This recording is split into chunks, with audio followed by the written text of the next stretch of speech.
Ivory Coast ex-president Laurent Gbagbo returns 10 years after arrest.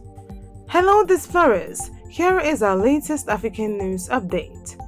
Former President Laurent Gbagbo returned home to Ivory Coast a decade after his refusal to concede defeat in a presidential election, which sparked months of violence that left more than 3,000 people dead.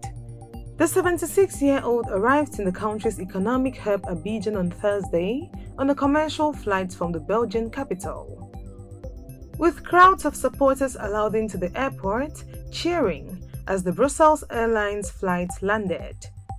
Thousands also took to the streets of Abidjan, where there was heavy security presence to celebrate his return. Gbagbo was extradited to the International Criminal Court at The Hague in 2011 and spent 8 years awaiting trial on war crimes charges. A judge acquitted him in 2019, saying his prosecutors had failed to prove their case.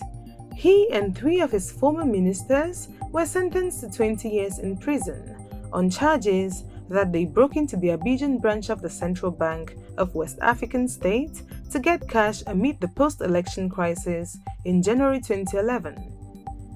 The verdict was appealed but upheld in late March, clearing the way for Gbagbo to leave Belgium, where he had spent the past 2 years. Following his arrival, Gbagbo made no comment to journalists before getting into a vehicle that was soon encircled by crowds. Thousands lined the streets and gathered around the convoy carrying Gbagbo as it made its way from the airport. The government, led by his then-rival President Alassane Ouattara, has allowed Gbagbo's return to Ivorian soil. There were already concerns about what role the divisive former leader may play in national politics. Gbagbo's opponents maintain he should be jailed in Ivory Coast, not given a statesman's welcome. Some demonstrated outside Gbagbo's residence in the Cocody neighborhood of Abidjan on Wednesday. The ex-president garnered nearly 46% of the vote in 2010 and maintains a strong base of supporters.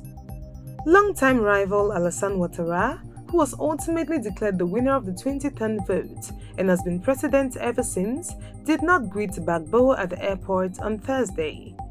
After the ex-president's acquittal was upheld, Ouattara had said the former president's travel expenses and those of his family would be covered by the state.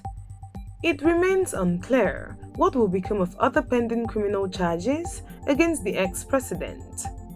Thanks for watching this video, Displorers. Let us know your thoughts in the comments down below. Do not forget to subscribe for more African news updates. Also stay tuned for more news updates.